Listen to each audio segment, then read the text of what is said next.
Piazzolla é impressionante, né? Eu fico todo arrepiado quando ouço. Muito bem, prometi que não falava mais de futebol se o Brasil não jogasse nada contra o Peru. Não jogou bem.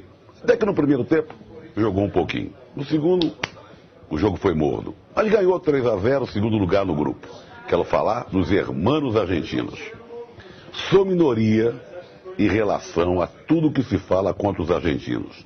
Não sou daqueles que vibra quando a Argentina perde, quando a Argentina é derrotada. Adoro o povo argentino, adoro a garra argentina, adoro a música argentina, adoro o futebol argentino. E não é só da seleção. Você que torce pelo Flamengo não se esquece do Doval. Você que é Inter não se esquece do D'Alessandro. Você que é Fluminense e Palmeiras não se esquece do Artime. Você que é Corinthians não se esquece do Tevez. Os argentinos produziram de Stéfano e Maradona. Só isso já bastava. E olha que é um país muito menor que o nosso, com a população muito menor. O argentino é tão bom de bola como o brasileiro.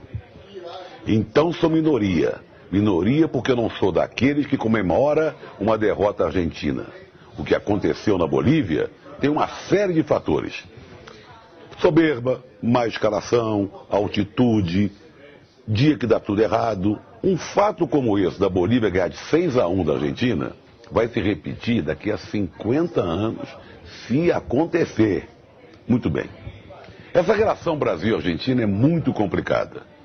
O sociólogo Ronaldo Elal morou um tempo na Argentina e cunhou uma frase, se não é dele, é de um professor que foi orientador da sua tese.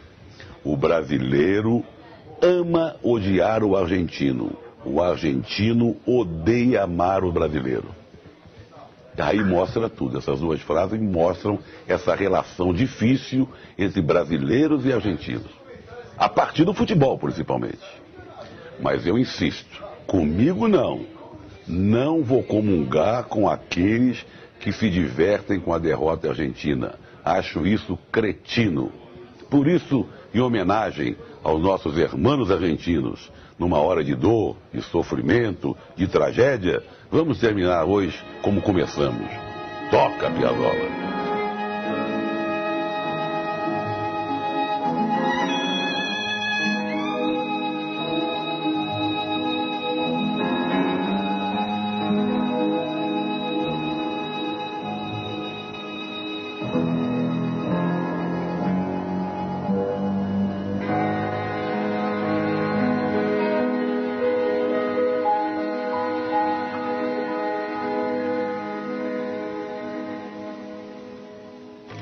Thank you.